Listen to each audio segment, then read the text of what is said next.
Graças e paz, igreja. Quantos estão felizes nessa noite? Então dá um sorrisão Colgate para a pessoa que está do seu lado, assim, bem grandão. Diz para ela assim, que bom que você está aqui nessa noite. Aleluia. Hoje não é mais que uma pregação, né? Hoje eu estou tendo a honra, privilégio, prazer, alegria de estar recebendo meu filho aqui hoje. E a minha filha, Nora, virou filha também, né? Eu queria que ele ficasse de pé para o povo lembrar dele. Dá uma virada aí, olha o tamanho do nosso bebê. Esse é o nosso bebê. Aleluia. E a gente lembra, né, pastor, do começo, desse tamanhozinho aqui. O violão era maior que ele, mas tocava. E hoje está aí, graças a Deus. Está lá na IR, Brasil, Igreja Internacional da Reconciliação, com o pastor Gustavo Paiva, o Guga, pastores dele lá, grande amigo. E está sendo bem cuidado, fazendo a obra, e isso que importa, né? Isso que importa. Antigamente dizia assim, você é o filho do pastor Marcelo e da pastora?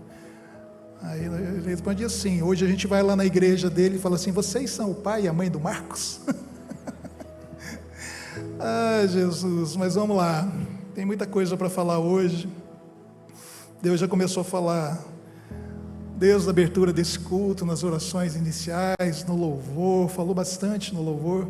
A gente poderia ficar aqui a noite inteira falando, né? Louvando, aliás, que já seria o suficiente. A glória de Deus enchendo esse templo aqui, a gente não conseguindo nem ficar de pé por causa da glória, da fumaça de Deus, mas nós temos que levar a palavra dele. Quantos creem que Jesus está voltando? Só para eu ter uma ideia aí, levanta sua mão aí, só para eu ter uma ideia. Uau! Alguns não levantaram a mão aí, mas tudo bem, eu posso entender que acredita que Jesus está voltando. Mas se ele voltasse hoje, como você iria saber que ele é realmente Jesus? Haverá sinais, sim ou não? Mas se você se lembra pelos registros bíblicos, um homem esteve na terra há pouco mais de 2000 anos atrás, e as pessoas na época não o reconheceram, as pessoas o rejeitaram, e olha que não foi por falta de sinais, sim ou não? Sabe o que as pessoas fizeram com ele? Elas o mataram. E a pergunta hoje é, quem é Jesus para você? E é o que nós vamos tentar responder na ministração de hoje, amém? Vicente, abaixa só um tico aí, sim. O retorno. Quantos estão prontos? Amém? Então vamos em frente. Só os crentes que trouxeram aí as Bíblias, ou abram os seus celulares aí, vamos ler dois textos. O primeiro está aqui em Isaías 53, a partir do verso 3º. Eu acredito que vai ser projetado aqui, mas vamos ganhar tempo. Diz assim a palavra do Senhor. Isaías 53, versículo 3. Era desprezado e o mais rejeitado entre os homens, homem de dores e que sabe o que é padecer. E como um de quem os homens esconde o rosto, era desprezado e dele não fizemos caso. Certamente ele tomou sobre si as nossas enfermidades e as nossas dores levou sobre si, e nós o considerávamos como aflito, ferido de Deus e oprimido.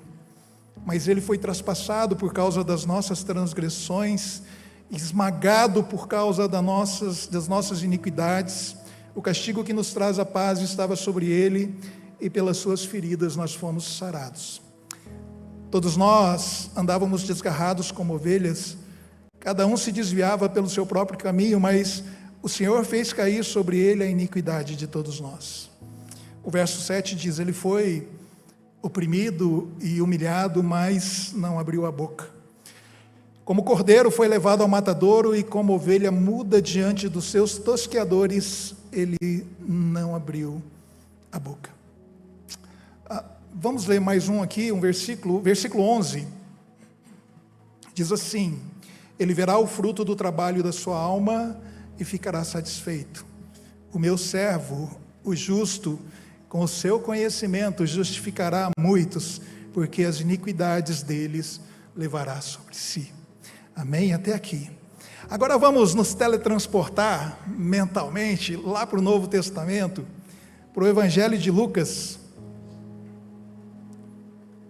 Lucas, no capítulo 9, a partir do verso 18, diz assim a palavra do Senhor: estando ele orando à parte, achavam-se presentes os discípulos, a quem perguntou: quem dizem as multidões que sou eu? Responderam eles: João Batista, mas outros Elias, e ainda outros dizem que ressurgiu um dos antigos profetas. Mas vós, perguntou eles, quem dizeis que eu sou? Então falou Pedro e disse: és o Cristo de Deus. E ele, porém, advertindo-os, mandou que a ninguém declarasse tal coisa, dizendo: é necessário que o Filho do Homem sofra muitas coisas, seja rejeitado pelos anciãos, pelos principais sacerdotes e pelos escribas, e seja morto, e no terceiro dia ressuscite. Até aqui. Curvem suas cabeças, feche seus olhos. Pai, nós já oramos desde a abertura desse culto, recebemos as orações, guardamos, Senhor, na nossa mente e escondemos no nosso coração, Deus. Mas eu oro nesse momento para que o Teu Espírito Santo, Deus, visite cada pessoa que aqui está, cada homem, cada mulher, cada jovem. Deus, no nome de Jesus, sonda suas mentes, esquadrinhe os seus corações. Prepare, Senhor, para essa palavra que será ministrada como um alimento, como um maná que desce do céu na vida de cada um deles, e que eles sejam, Deus, verdadeiramente alimentados nessa noite. Como eu sempre peço, quanto a mim, sou falho, sou limitado, mas que o Senhor possa me usar, Deus, como instrumento Teu para ministrar essa palavra que o Senhor colocou ao meu coração, e que essa palavra ela possa fazer diferença, tanto na minha vida, porque eu prego primeiramente a mim, mas também para todos aqueles que aqui estão, que ouvirão essa palavra e que também guardarão, Senhor, esconderão no seu coração, e aqueles que porventura estejam nesse momento nos acompanhando pela internet, que assim também as receba no nome santo de Jesus. E a igreja diga: amém, glória a Deus. Lucas 9, do versículo 18 ao 22, que é o nosso texto base aqui de hoje, e o que eu vou falar hoje, possivelmente não é nada novo para vocês que já têm alguma caminhada cristã, mas é sobre uma das passagens que eu então considero aqui de fundamental importância para a nossa vida cristã, que é conhecermos com mais profundidade quem é Jesus. Porque talvez você pense: eu sei quem é Jesus. E até mesmo por isso, o tema da ministração de hoje é o Cristo de Deus. Você pode repetir? O Cristo de Deus. Mas antes eu quero fazer uma outra pergunta, e você não precisa responder. A pergunta é: você costuma chegar atrasado em algum compromisso? Não estou dizendo para você que chegou hoje está atrasado aqui no culto, não tem nada a ver com isso aqui. Existe um vídeo que circula na internet, e talvez vocês já tenham até visto aí pelas redes sociais, onde uma professora ela resolve ali fazer uma pegadinha com um aluno que chegava todos os dias atrasados lá na sua aula lá. Então ela combina lá com os alunos da classe que ela iria pegar ali um cartaz verde, uma pasta verde, alguma coisa assim, iria mostrar para a classe e perguntar: que cor é essa placa, ou que cor é essa pasta aqui, né? E todos deveriam responder que era vermelha.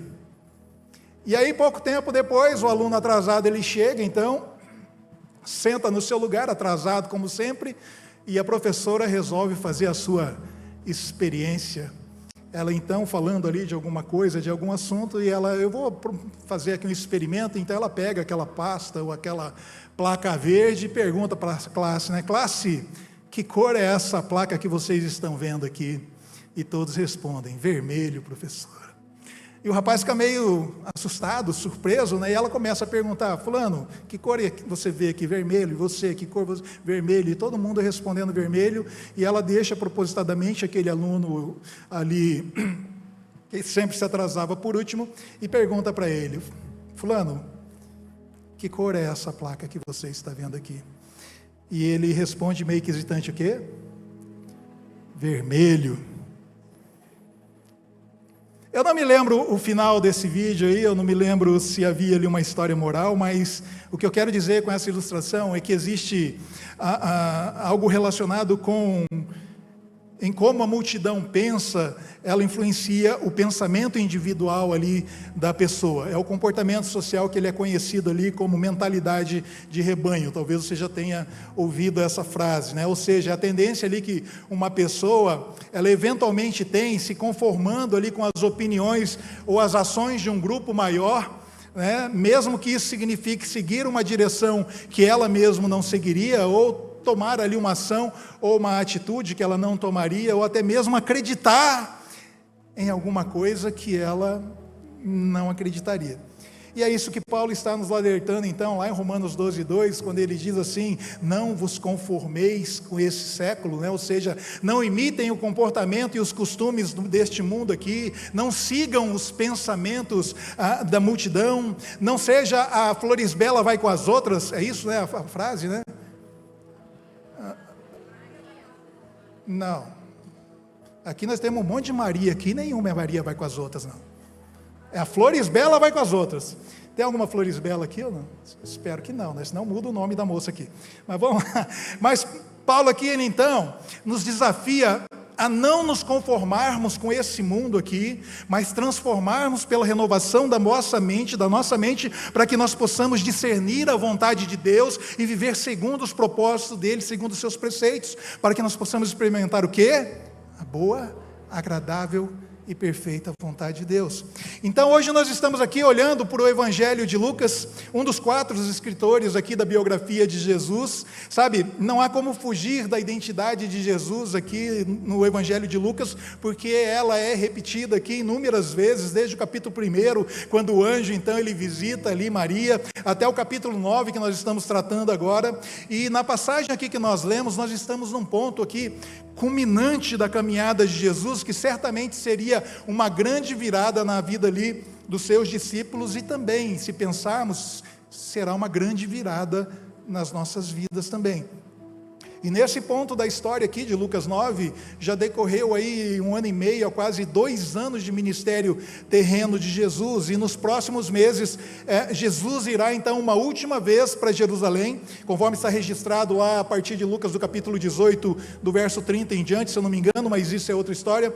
Mas aqui, neste momento da história, o tom de Jesus está ficando mais sério, porque ele sabe o que vai acontecer lá em Jerusalém. Então Jesus vai passar aqui os próximos meses preparando os seus seguidores para aquele momento crucial na história lá da humanidade, que acontecerá quase 1 ano depois então deste momento aqui de Lucas do capítulo 9, do 18 ao 22. E por isso, aqui em Lucas 9, o desafio de Jesus é passar do pensamento coletivo para o pensamento individual, da mentalidade ali de rebanho, do pensamento de multidão, para a convicção pessoal. Sabe, o nosso aluno ali em Pontual, da ilustração, talvez não, ele tinha certeza que a placa era verde, né? Mas ele resolveu abrir mão da sua convicção pessoal para seguir o pensamento coletivo das demais pessoas ali. Ele abandonou a verdade para seguir uma mentira. Será que os discípulos de Jesus ali, que até esse momento aqui de Lucas 9, 18, já estavam há quase 2 anos seguindo Jesus, será que eles ainda teriam alguma dúvida sobre quem era Jesus? Será que nós, como cristãos, que estamos caminhando, ou pelo menos deveríamos estar caminhando com Jesus, né? Aí, sei lá, 1, 2, 5, 10, 15, 20, 30, 40, 50 anos, será que nós ainda temos alguma dúvida sobre quem é Jesus? E é o que nós vamos descobrir hoje. E para entendermos aqui o contexto desse ponto de Lucas 9 em diante, é necessário que nós voltemos um pouquinho no tempo. Jesus, como nós bem sabemos, ele veio aqui como o Messias, mas Israel não queria nada com ele. Nós sabemos que por um tempo Jesus ali teve um ministério poderoso, um ministério crescente, especialmente ali na região da Galileia, e em pouquíssimo tempo ele já reunia ali centenas de milhares de pessoas para ouvi-lo falar e vê-lo fazer milagres, curando ali os enfermos, fazendo paralíticos andar, coxo andar, cegos enxergar, mortos ressuscitar, e entre tantos outros milagres. E à medida ali que a sua reputação então crescia, as pessoas comuns, as pessoas mais simples, o ouviam ali com alegria. Porque se elas não sabiam quem era Jesus, instintivamente elas sabiam que Jesus não era como os demais líderes religiosos da época, que por sinal também viam e ouviam Jesus com bastante desprezo ali e rejeição, esperando o momento certo para pegar Jesus em alguma contradição à lei, para poder prendê-lo e o matá-lo. Também sabemos que muitas pessoas seguiam Jesus por motivos superficiais, por motivos supérfluos, pessoas interesseiras, e como ainda infelizmente acontece nos dias atuais.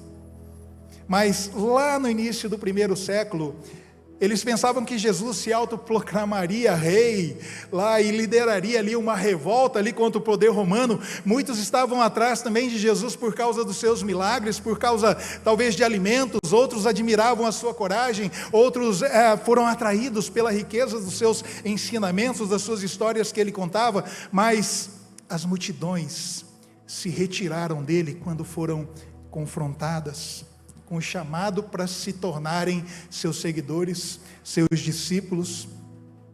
Muitos dos seus seguidores o abandonaram, e a certa altura Jesus pergunta ali ao seu círculo de amigos mais íntimos, como está lá em João capítulo 6, no versículo 67, será que vocês também querem se retirar? E nós vemos isso hoje em dia. As pessoas querem que Jesus resolva seus problemas. Elas querem um Jesus que resolva as suas necessidades, não um Jesus que seja o seu Senhor. E como com os líderes lá religiosos da época, não era muito diferente, com pouquíssimas exceções ali, raríssimas, como foi o caso de Nicodemos, os demais não queriam absolutamente nada com Jesus. Eles até acusaram Jesus ali de estar em aliança lá com o diabo, lá conforme está registrado em Mateus, no capítulo 12, verso 24, onde ele diz assim: este não expele demônios senão pelo poder de Beelzebu, o maioral dos demônios. O ódio por Jesus, por parte desses religiosos, era tanto que eles planejaram matar Jesus, e como nós bem sabemos, eles conseguiram. O apóstolo João diz assim: veio para o que era seu, e os seus não o receberam. Podemos facilmente traduzir essa frase, o que era seu, como a sua própria casa. Ele veio para o seu próprio povo, ele veio aqui para a sua própria nação, e todos eles não o receberam. Talvez você já tenha ouvido dizer assim essa frase: a casa é aonde você volta e é acolhido. Jesus voltou para casa, para o seu próprio povo, e eles não o acolheram. Jesus veio para as pessoas que deveriam conhecê-lo melhor, e elas não queriam nada com Jesus, além de milagres e alimentos.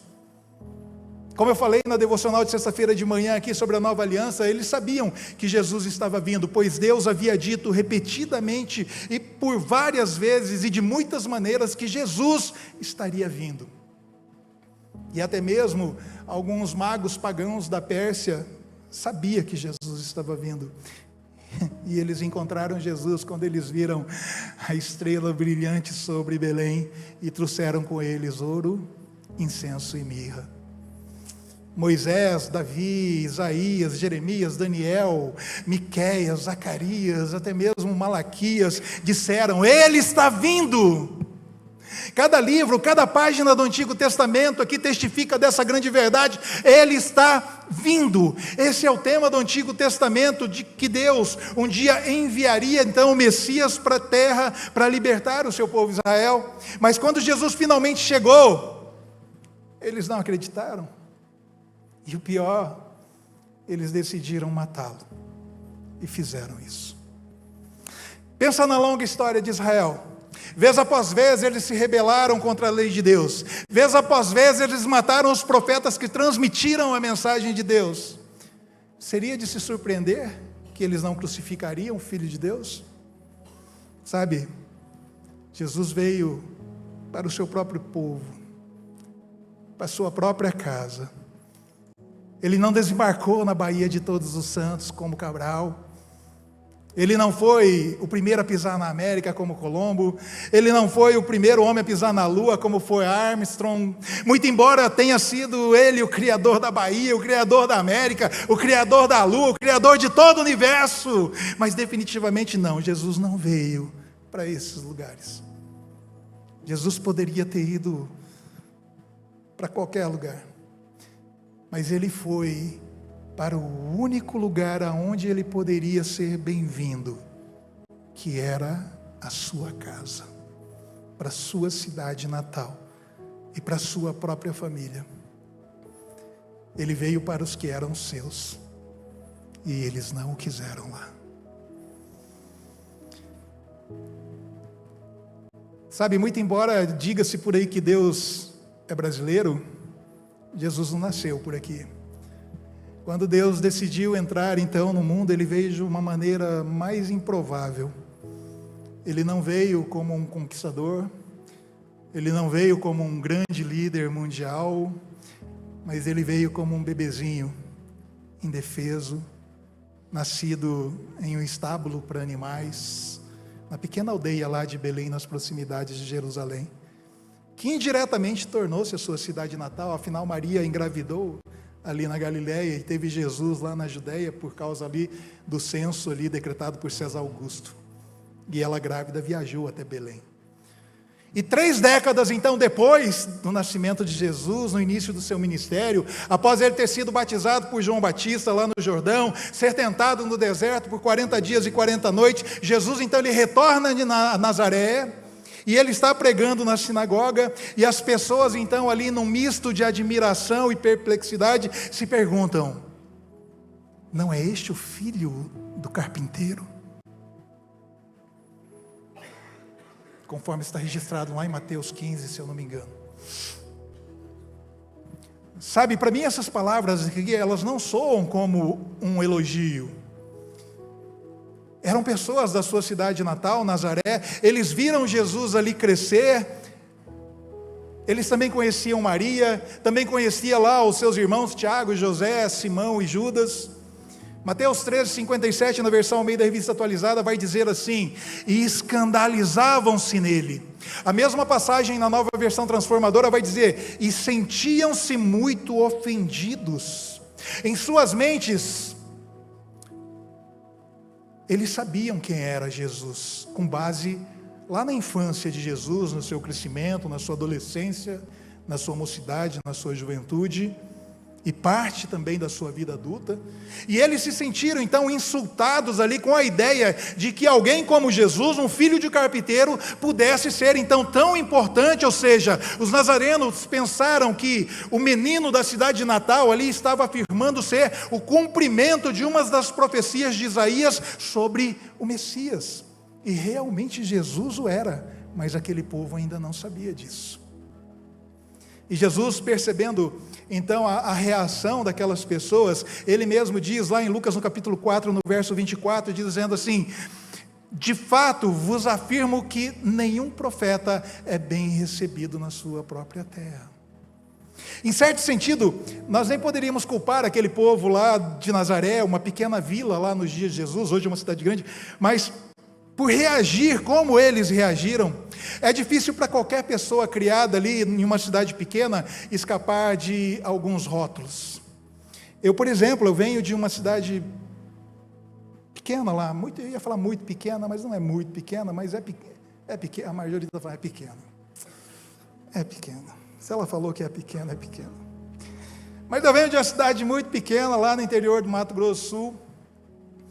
Muito embora eu tenha nascido no interior de São Paulo, mas eu cresci lá no Mato Grosso do Sul, desde os 2 anos de idade, por isso eu me considero sul-mato-grossense, mais sul-mato-grossense do que qualquer outra coisa. Eu costumo dizer que eu sou paulista de nascimento, sul-mato-grossense de coração e brasiliense por opção.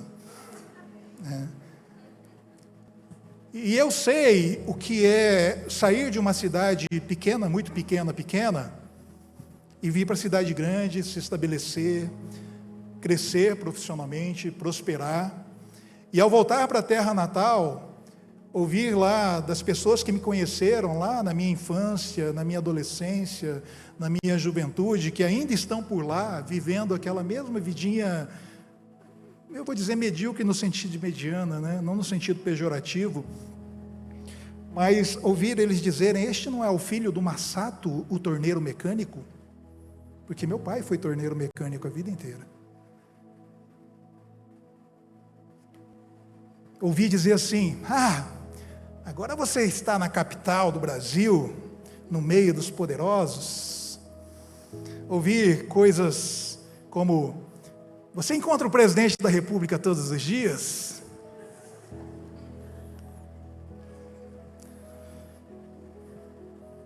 E depois que eu fui ordenado pastor, as pessoas chegam e dizem assim: então quer dizer que você agora é pastor?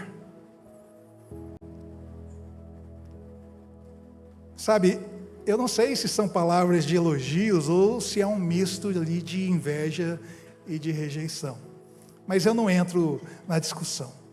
E com Jesus não foi diferente.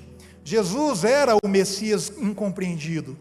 O seu próprio povo interpretou aqui completamente errado. Ainda aqui em Lucas 4, 28 e 29 vai dizer: todos na sinagoga que ouviram essas palavras de Jesus se encheram de ira e o expulsaram da cidade e o levaram até o alto de um monte e quiseram jogar lá de cima. Olha o que eles queriam fazer com Jesus. Jesus tinha acabado de chegar na cidade. Mas a Bíblia vai dizer ali que Jesus se retirou dele e que após isso ele continuava a anunciar a mensagem nas sinagogas ali da Judéia. Mas voltando para o capítulo 9 de Lucas, no nosso texto base, é nesse ponto da história então que Jesus questiona os seus discípulos. E é um momento bastante emblemático, e ele vem imediatamente após o grande milagre que Jesus fez na Galileia, ou seja, que foi alimentar 5.000 homens, registrados aqui nos versos 10 a 17, que nós não lemos, né? Mas como também está contido nos outros 3 evangelhos. Lucas registra aqui no verso 11, que Jesus está ensinando a respeito do reino, e socorria os que tinham necessidade de cura. Então Jesus ele está ali naquele momento curando pessoas, mudos estão voltando a falar, aleijados estão ali recebendo saúde, coxos estão andando, cegos estão vendo. Então toda essa explosão de milagres que está acontecendo, e já no final do dia então, há essa enorme multiplicação de alimento para 5.000 homens. Mateus vai dizer sobre esse mesmo evento aqui, que foram cerca de 5.000 homens, além de mulheres e crianças. Esse grande milagre aqui de alimentar essa multidão é quantitativamente o maior milagre que Jesus já havia feito, e não fez outro dessa magnitude, a não ser a ressurreição. E possivelmente nós estamos falando sobre alimentar aproximadamente 10 a 15.000 pessoas a partir de 5 pães e 2 peixinhos. E a Bíblia diz ainda que recolheram 12 cestos cheios. E diante disso, aqui nós podemos entender como ponto culminante do ministério da Galileia, porque logo em breve, alguns meses depois, Jesus irá para Jerusalém, e lá ele será preso, será julgado, será condenado, será torturado, e finalmente vai ser crucificado. E é exatamente nesse ponto, após a multiplicação, aqui a primeira multiplicação de pães e peixes, que Lucas faz a transição então para as perguntas de Jesus aos seus discípulos. Muito embora tenha se passado alguns dias entre esses 2 eventos, né, da multiplicação e do questionamento de Jesus, Lucas não registra isso aqui, mas Mateus dá mais detalhes, e que não é relevante para nós agora, mas se você quiser saber, vai lá em Mateus, que vai ter ali um monte de outras coisas acontecendo entre a multiplicação dos pães e o questionamento de Jesus. Mas durante o seu ministério terreno, Jesus ele faz aproximadamente 220 perguntas diferentes registradas pelos evangelistas, e quem sabe tantas outras ali que ele deve ter feito nos seus encontros com as pessoas, com o povo, e que não foram registradas aqui nos evangelhos. E as perguntas de Jesus aqui são para todas as pessoas de todos os tempos, inclusive para nós hoje. A Bíblia nos diz, estando Jesus orando à parte, achavam-se presentes os discípulos a quem perguntou: quem dizem as multidões que sou eu? Responderam ele, João Batista, mas outros Elias, e ainda outros dizem que ressurgiu um dos antigos profetas. É interessante perceber aqui que Jesus estava orando sozinho. Ele estava orando à parte, mas os seus discípulos estavam ali com ele. E trazendo para o nosso contexto de igreja hoje, com que frequência isso ocorre aqui? Não entendi, pastor. Eu vou explicar. Eu não estou dizendo o que acontece, mas é apenas para a nossa reflexão. Amém? Sabe, estamos todos aqui, como eu falei, o louvor enchendo o templo, o céu descendo, a igreja subindo, a oração acontecendo, mas entre todos, quem está realmente orando? Quem está orando e quem está apenas abaixando a cabeça, assim pensando, o que eu vou comer depois que acabar o culto?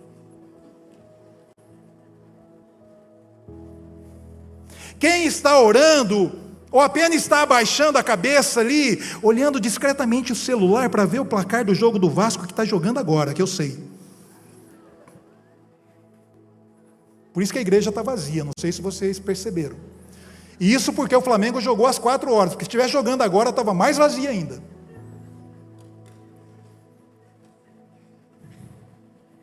Vocês pegaram, né? A deixa, né? Não preciso avançar nessa discussão aqui não, né? Então tá bom. Porque se estamos fazendo isso aqui, nós não somos em nada diferente daquele povo que conhecia Jesus, mas o rejeitava.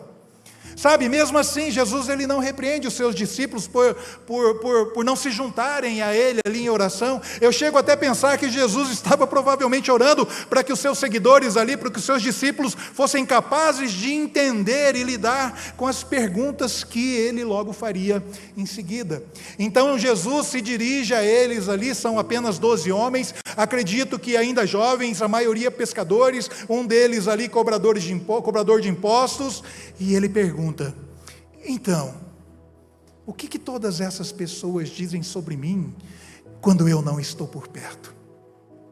Porque quando ele estava por perto é fácil, né? Eles poderiam apenas responder assim, não sabemos, Jesus.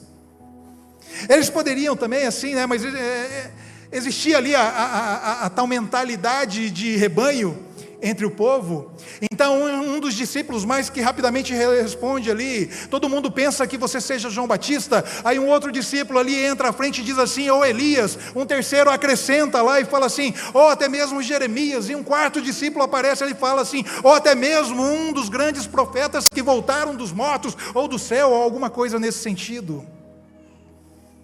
Era o que o povo dizia. Mas ninguém na multidão tinha absoluta certeza sobre quem era Jesus.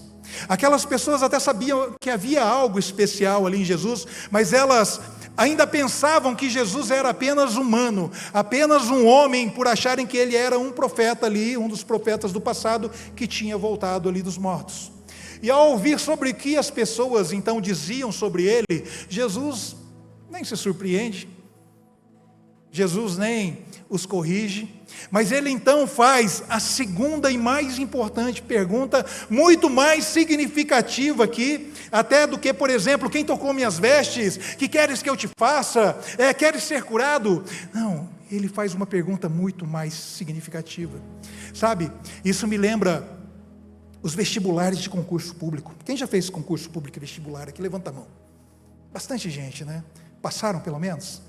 Não, então depois nós vamos orar aqui se você não passa. Mas, nesses vestibulares e nos concursos, uma resposta errada elimina uma certa. Ainda é assim? Eu não sei se é, porque faz muitos anos que eu não faço concurso, mas eu acho que é assim, não é? Então, o melhor caminho é, se não sabe a resposta, não responda. É isso. Fica 0-0. Você não ganha, mas também você não perde. Mas aqui, presta atenção, no contexto de Lucas 9, e na nossa vida cristã, é diferente. Se você erra a resposta, ou pior, se você deixa de responder, você perde, e você é reprovado. Mas por outro lado, somente uma resposta certa: você é aprovado, as portas se abrem, não para o sucesso, mas para a alegria da vida eterna com Jesus Cristo de Nazaré no céu. Sabe, filósofos têm as suas respostas, as falsas religiões têm as suas respostas, os ateus, os secularistas, os humanistas têm a sua resposta, mas infelizmente todas são respostas erradas. Por isso, Lucas aborda essa segunda e mais importante questão. O ponto principal dessa passagem, que está aqui no verso 20, com a pergunta feita por Jesus: mas vós, quem dizeis que eu sou? Com essa pergunta, Jesus confronta os seus discípulos com a questão mais crítica que eles jamais enfrentaram antes, ou seja, a questão sobre a identidade da pessoa que eles conviveram diariamente por aproximadamente 2 anos até esse momento aqui de Lucas 9, versículo 20. E acertar a resposta para essa única pergunta, ela é fundamental para o destino eterno da pessoa. O céu ou o inferno é o resultado da resposta certa ou da resposta errada. Por isso, Jesus está te fazendo essa simples pergunta hoje: quem você diz que eu sou?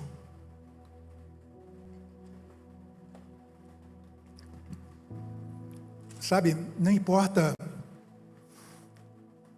o que o mundo diga sobre Jesus.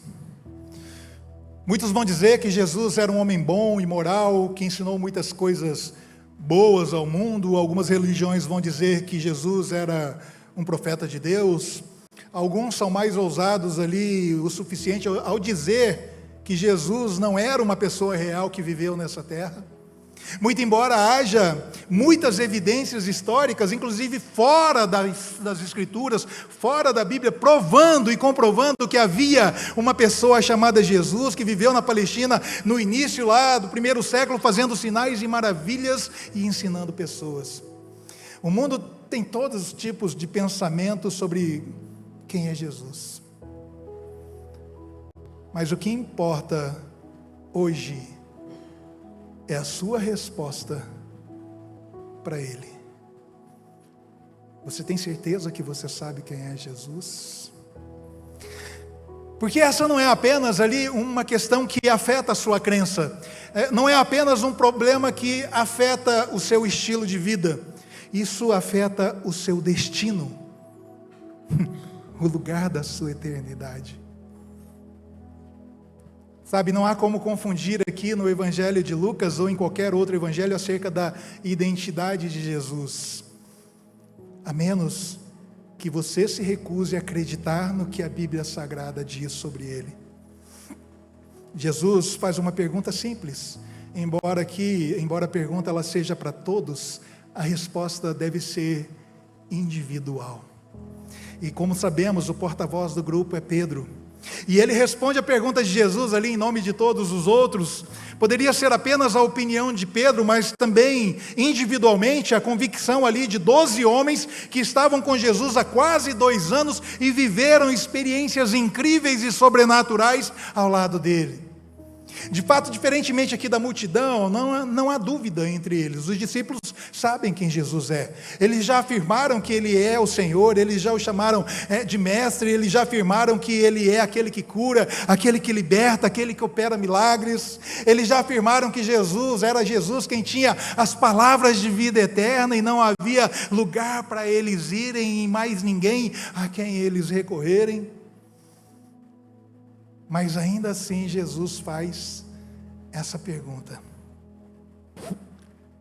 bastante pessoal: quem vocês dizem que eu sou? Eu imagino que eles se entreolharam ali, mas Pedro é quem responde, pois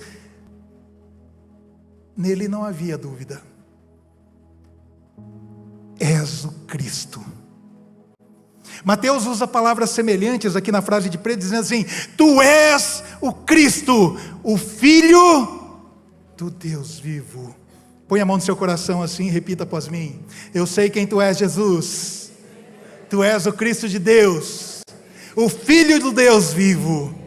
Aleluia! E João aqui no capítulo 20, no verso 31, também confirma, eu vou correr porque meu tempo está passando.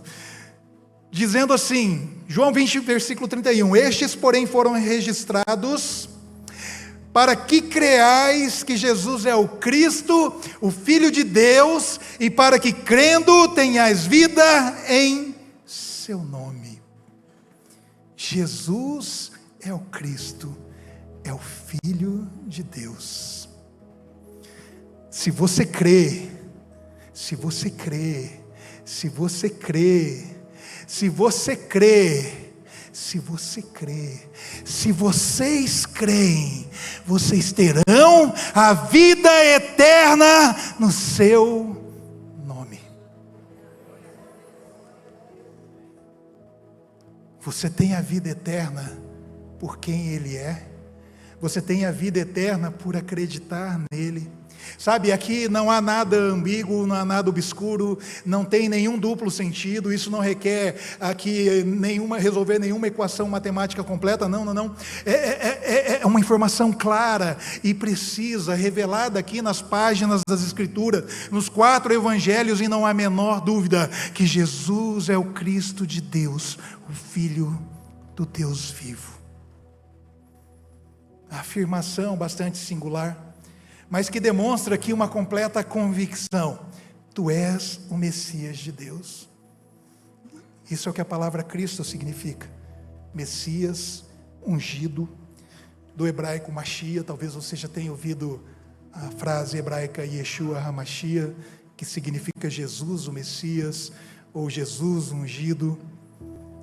Observe aqui que Lucas ele não está interessado em explorar aqui as profundezas do que isso significa, como Mateus o fez lá no seu evangelho, nessa mesma passagem, quando ele diz assim: não foi carne nem sangue que te revelou, mas meu Pai que está no céu. Pedro, tu és pedra, e sobre essa igreja eu edificarei a minha igreja, e as portas do inferno não prevalecerão sobre ela.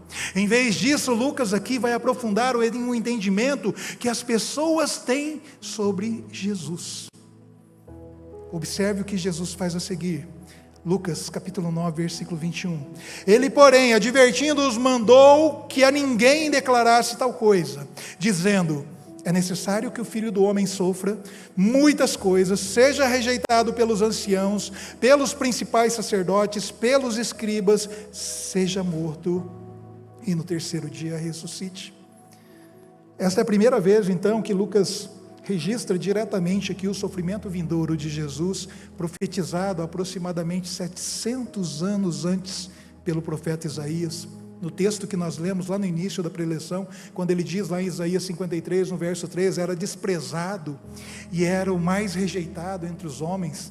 Lá no versículo 7, ele foi oprimido, ele foi humilhado, mas não abriu a boca.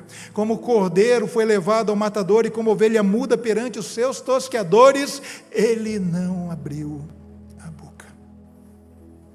Então aqui em Lucas 9, 21, Jesus pediu aos seus discípulos que não contassem às pessoas que ele era o Cristo, o Filho do Deus vivo.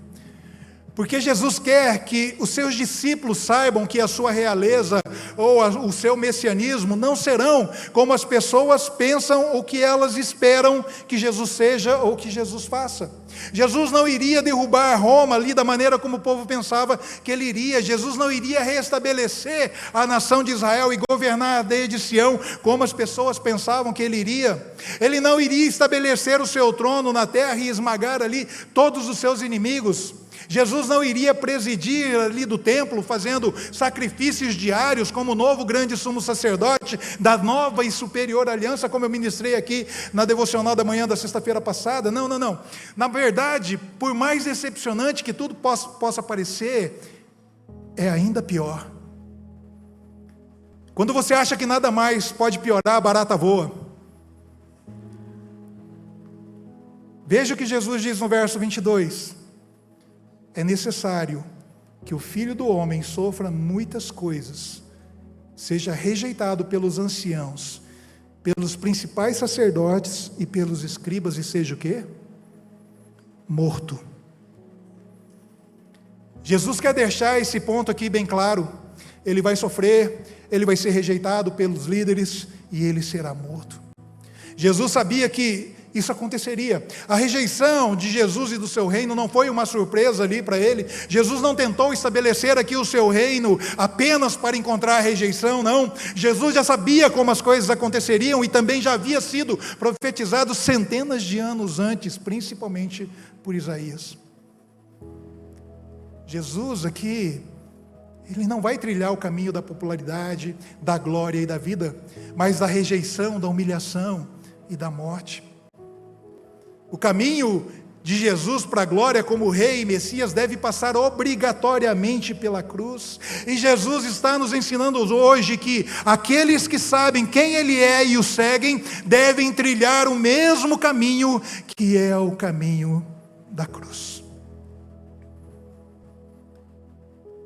Só vamos ter aqui a perfeita compreensão de quem Jesus é, se entendermos o que Ele fez por nós e o que nós precisamos fazer por Ele, ou seja, tomar a decisão de segui-lo. O verso 23 aqui de Lucas 9 diz: dizia a todos, se alguém quer vir após mim, a si mesmo se negue, dia a dia tome a sua cruz e siga-me. Aqui Jesus anuncia os requisitos para quem deseja conhecê-lo e conhecendo o siga. Para seguir Jesus é preciso negar-se a si mesmo e tomar a sua cruz diariamente, como está dizendo aqui. A primeira condição é a si mesmo se negue. Significa que seguir Jesus significa que não podemos mais viver para nós mesmos, obedecendo às nossas paixões, às nossas luxúrias. Nós devemos viver para Jesus agora. A minha vida não é mais sobre o que eu quero fazer, mas o que Jesus quer que eu faça. Até mesmo porque negar-se a si mesmo é ir na contramão do mundo. O mundo diz para nós nos satisfazermos, vivermos para nós mesmos, agradar as nossas concupiscências, ou seja, os nossos prazeres, as nossas cobiças, como se não houvesse amanhã. Não. Seguir Jesus significa abraçar uma vida de abnegação, abrir mão dos seus próprios interesses e priorizar os interesses de Deus, como se hoje fosse o último dia.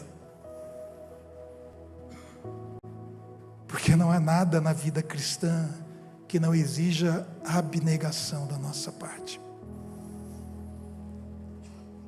E em seguida, sabendo quem Jesus é, Ele nos instrui então a tomarmos a nossa cruz. Criminosos condenados lá nos primeiros séculos, eles carregavam a sua cruz até o lugar da sua execução. Carregar a cruz era uma jornada só de ida. A pessoa que carregasse a sua cruz, ela não voltaria viva pelo mesmo caminho que ela fez, pois eles estavam indo para a morte. Sabe, nós não estamos vivendo para nós mesmos, pelo contrário, nós devemos morrer para nós mesmos. E a cruz, ela intensifica essa imagem para nós. E é o ponto de Jesus, que aqui é bastante claro. Presta atenção. Se ainda estamos vivendo para nós mesmos, então nós não somos seus discípulos.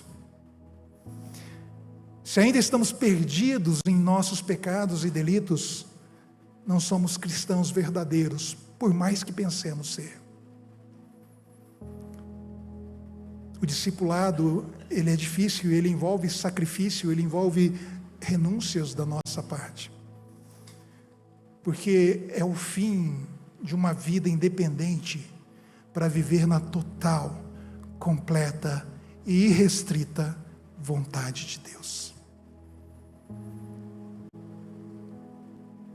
E ao tomarmos a nossa cruz, significa que é um caminho sem volta. Onde nós sabemos aqui, de antemão, que nós morreremos para nós mesmos. Mas que em contrapartida, nós viveremos para Deus. Quantos creem nisso? Mesmo que isso signifique vergonha, perseguição, rejeição, nós não estaremos isentos disso. Porque Jesus foi rejeitado na sua terra natal. Ser crucificado é a rejeição final. Vamos recordar aqui o que Isaías 53:7 está dizendo, como nós lemos antes. Ele foi oprimido e humilhado, mas não abriu a boca. Como cordeiro foi levado ao matadouro, e como ovelha muda perante os seus tosqueadores, ele não abriu a boca. Humilhado e torturado publicamente, aqui a sua nudez exposta, uma coroa de espinho ali cravada na sua cabeça, Jesus foi levado ao matadouro. Isso é a negação mais completa de uma pessoa, dos seus direitos, da sua liberdade, do seu tudo, por nós, por mim e por vocês. Se ajeita aí na cadeira e presta atenção no que eu vou te dizer. Infelizmente, nós queremos seguir Jesus com o mínimo de inconveniência possível, com o mínimo de esforço necessário. Nós queremos seguir Jesus enquanto Ele for aonde nós queremos ir, e não aonde Ele quer nos levar. Sabe, nós tentamos encontrar uma maneira de achar um lugar para Jesus na nossa vida, ao invés de nós abrirmos mão da nossa vida que nós temos e encontrar um lugar nele. Porque Ele mesmo nos convida: vinde a mim. Sabe, nós somos chamados a seguir Jesus. O chamado para segui-lo é um chamado bastante pessoal, de compromisso e de entrega pessoal. É se colocar no altar da obediência, é priorizar a vontade de Deus sobre os nossos próprios desejos. Por isso, você também é chamado a morrer por Jesus. Não ouvi nenhum amém, mas amém. O verso 24 diz: pois quem quiser salvar a sua vida, perdê-la-á. Quem perder a vida por minha causa, esse a salvará. Lógico que não é literal, mas em palavras mais simples, se você tentar se apegar à sua vida, você a perderá. Mas se você perder a sua vida por causa de Jesus, você a salvará. E o ponto interessante aqui é que, de uma forma ou de outra, você perderá a sua vida. Ah, pastor, espera aí. A questão é qual vida você decidirá perder. Nós tentamos salvar as nossas vidas aqui, ou apegar as nossas vidas, seguindo aqui as nossas carreiras, trabalhando, estudando, ocupando todo o nosso tempo, que não sobra nem 2 horazinhas num dia de domingo à noite para vir a um culto como este. Nós tentamos salvar a nossa vida, ou nos apegar às nossas vidas, passando todo dia de domingo lá no clube, com a família, na piscina, fazendo um churrasco com os amigos. Isso é ótimo, fantástico, maravilhoso. Mas às 18 horas, eu não vou na igreja porque eu estou muito cansado. Culto de quarta, não vai dar. O cinema do Águas Claras Shopping está na promoção, é meia entrada, vou aproveitar. Sabe, fazemos coisas que gostaríamos, conseguimos o que queremos da vida, mas nós não estamos dispostos a fazer qualquer investimento no reino de Deus. Dificilmente nós nos envolvemos com a igreja, nunca vamos além da frequência de um culto dominical. Ontem nós tivemos aqui um culto maravilhoso, um culto de casais aqui com uma palavra tremenda do irmão Ricardo. Talvez a maioria aqui não conheça o Ricardo, mas ontem foi uma palavra dos céus para os casais. E muito embora nós tivéssemos aqui uma quantidade razoável de casais, muitos não compareceram. Nós vamos trabalhar, nós vamos para a escola, para a faculdade, nós cuidamos do nosso horário e fazemos as nossas coisas, sabe? São coisas lícitas, são coisas necessárias para o nosso dia a dia, com certeza. Mas ao fazer todas essas coisas, nós estamos salvando a nossa vida agora. Nós estamos nos apegando à nossa vida agora, e Jesus alerta que a maneira que você está vivendo agora poderá fazer com que você perca a sua vida futura na eternidade vindoura. Quantos estão me entendendo? Sabe, Jesus nos ensina uma verdade importante aqui. De qualquer maneira você vai perder a sua vida, ponto pacífico, sem discussão. Mas uma perda é para pior e a outra perda é para melhor. Qual a sua escolha? Escolha perder a sua vida agora para ganhar a vida eterna na era vindoura, que é a perda melhor. Jesus mesmo nos promete isso quando ele diz: quem perder a vida por minha causa, esse a salvará. Pare para pensar, de que adianta você ganhar tudo o que esse mundo tem a oferecer e você perder a vida eterna? Do que adianta você conseguir tudo o que você deseja nessa vida e passar a eternidade no inferno? É uma palavra dura, sim. Sabe, nada errado desejar um monte de coisas, eu mesmo desejo um monte de coisas.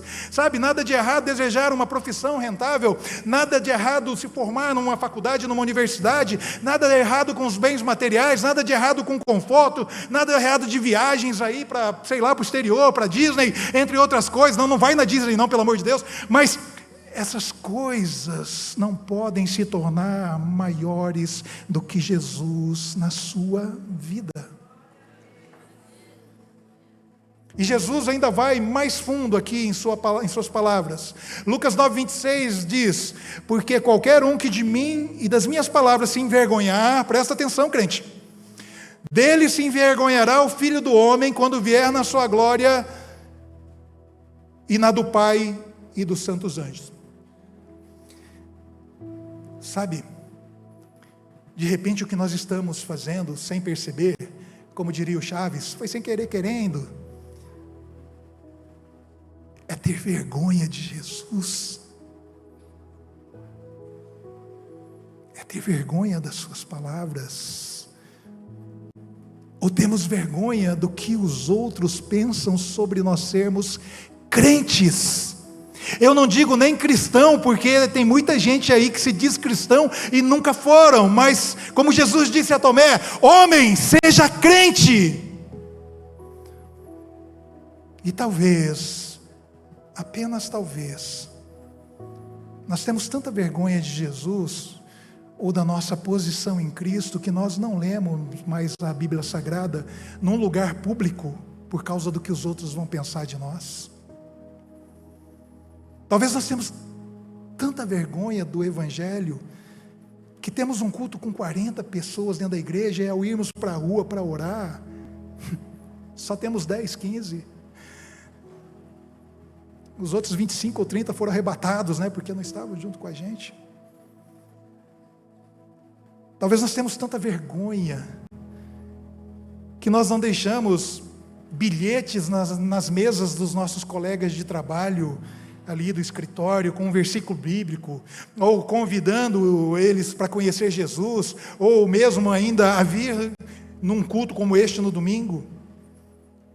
Talvez nós temos tanta vergonha de Cristo que as nossas redes sociais, eu vou falar baixinho, estão inundadas de selfies com caras e bocas.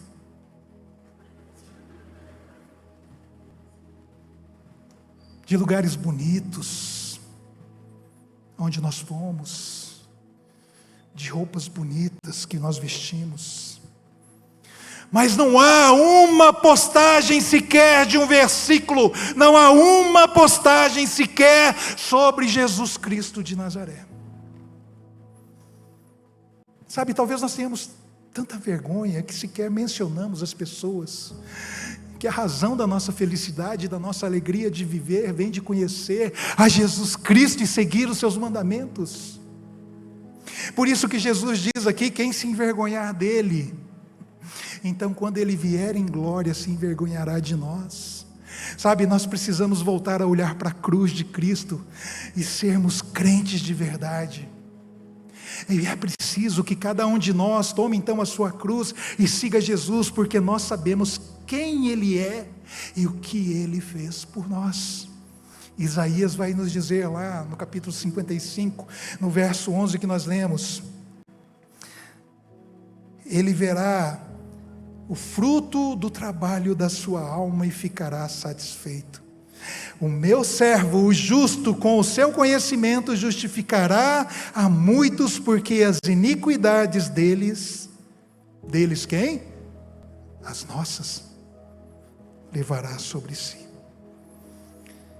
Aqui mais uma vez nós somos lembrados de que foi um trabalho de amor que moveu o servo, o justo, o Cristo a se apresentar e tomar o nosso lugar na cruz dos pecados. Sabe, essa verdade deve nos dar uma nova perspectiva de vida aqui, pois Deus enviou à terra aquele que não conheceu pecado algum para se tornar pecado por nossa causa. O apóstolo Paulo vai nos dizer isso lá em 2 Coríntios, no capítulo 5, no verso 21, onde ele diz: aquele que não conheceu o pecado, ele fez pecado por nós, para que nele fôssemos feito justiça de Deus. Sabe, no final Jesus não se arrependeu. Ele fez tudo por minha causa, tudo por sua causa, porque Ele nos amou primeiro. Amém?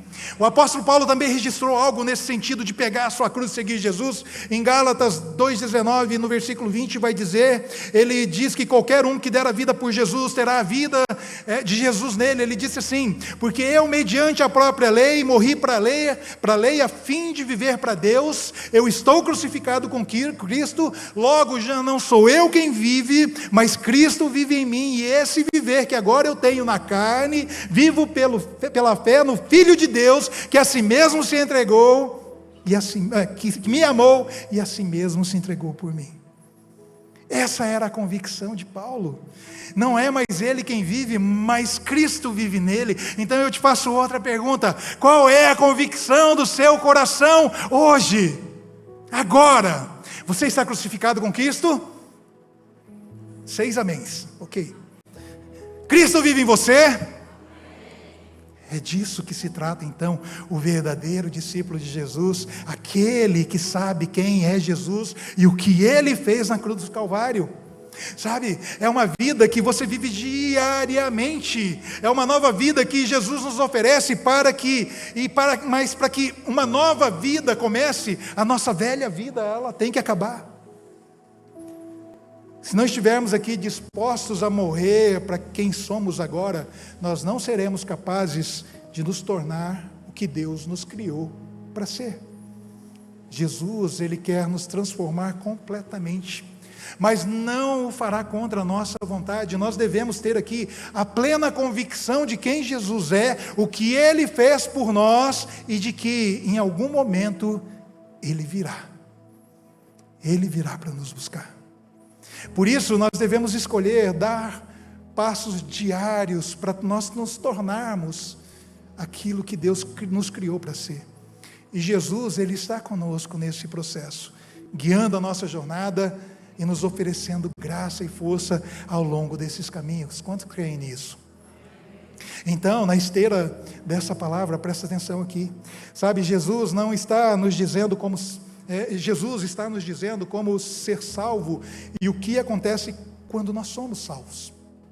E nesse caminho existe um destino final, que é então a eternidade com Ele. E Ele está nos mostrando aqui o caminho para a salvação, mas Ele está falando também sobre ser seu discípulo, que começa com a decisão de aceitá-lo como Senhor e Salvador, ao compromisso de seguir Jesus por onde quer que Ele vá, ou aonde quer que Ele nos leve. E por isso, depois de tudo que você ouviu nessa noite, talvez palavras duras, sobre quem é Jesus, e o que significa tomar a sua cruz e o seguir, e depois de tantas perguntas, eu quero fazer 2 últimas perguntas, mas perguntas específicas. A primeira pergunta é para aqueles que ainda não têm Jesus como seu Senhor e Salvador. Eu pergunto: tem alguém aqui nessa noite que ainda não aceitou Jesus Cristo como seu Senhor e Salvador e deseja fazê-lo nessa noite? Eu pediria que você levantasse a sua mão, de onde você está, que eu gostaria de orar por você. Tem alguém? A segunda pergunta é bastante parecida. Talvez tenha alguém aqui que já aceitou Jesus antes, mas por algum motivo ele se afastou e queira se reconciliar com Jesus hoje. Se você está nessa condição e você quer se reconciliar com Jesus hoje, levante a sua mão, aonde você estiver. Tem alguém? Não? Não se sinta constrangido. Se as pessoas estiverem olhando para você, isso significa duas coisas: ou elas estão felizes pela sua decisão, ou elas estão morrendo de inveja pela decisão que você tomou e elas não têm coragem de tomar. Eu não costumo insistir. Aqueles que podem, fiquem em pé para vocês acharem que já está acabando.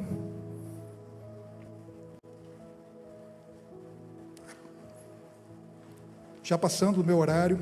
Eu tenho certeza de que muito do que eu falei hoje não é novidade alguma para você. Você já ouve isso, não é de hoje. Você ouve isso na maioria dos cultos que você participa. Mas é sempre bom nós lembrarmos. Vocês sabem quem é Jesus, mas talvez precisassem ser lembrados de alguns pontos importantes sobre a vida cristã e discipulado.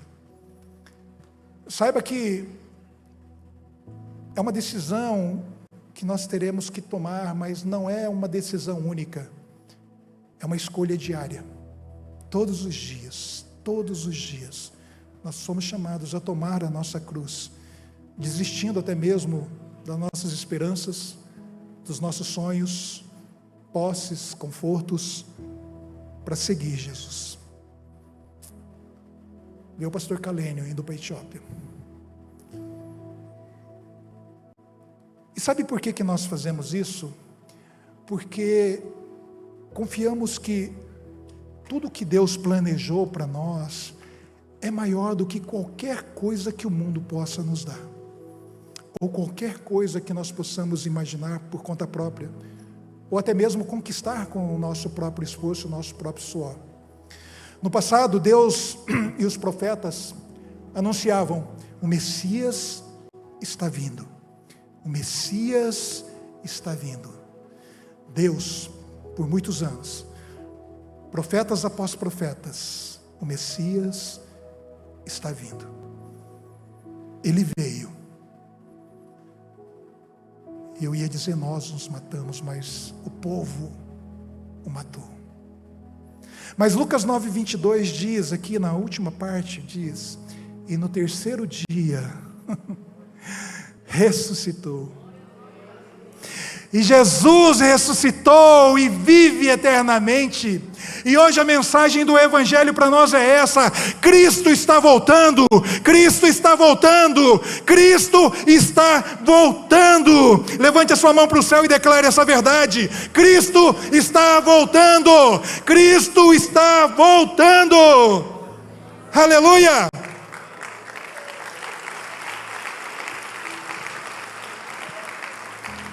Oh! E como isso vai acontecer, pastor? Eu quero encerrar, já passando do meu tempo, com 1 Tessalonicenses capítulo 4, versos 16 até o 19, que estava numa postagem da Marjorie ontem nos stories do Instagram com esse versículo aqui, e eu copiei o versículo que ela postou lá. 1 Tessalonicenses 4, 16 a 19 diz assim: porquanto o Senhor mesmo, dada a sua palavra de ordem, ouvida a voz do arcanjo e ressoada a trombeta de Deus, descerá dos céus e os mortos em Cristo ressuscitarão primeiro. Presta atenção, crente. Depois nós, os vivos, os que ficarmos, seremos arrebatados juntamente com eles, entre nuvens, para o encontro do Senhor nos ares, e assim estaremos para sempre com o Senhor. Aleluia! Eu não sei vocês, mas eu estarei lá com Jesus. Levante as suas mãos bem alto e diga assim: eu também, Jesus. Aleluia, Maranata, Maranata, Maranata, ora vem Senhor Jesus. Que essas palavras então encontrem aqui ninho nas suas mentes e corações e os façam refletir sobre o seu posicionamento em Jesus Cristo e que a sua promessa de uma era vindoura é somente para aqueles que sabem quem Jesus é somente para aqueles que estiverem nele quando ele voltar. E tenha certeza, a volta de Jesus está mais próxima do que você imagina. Tenham todos uma semana cheia do poder de Deus, da graça e da misericórdia dele. Que Deus abençoe rica e abundantemente em nome de Jesus. E a igreja diga amém. Aleluia.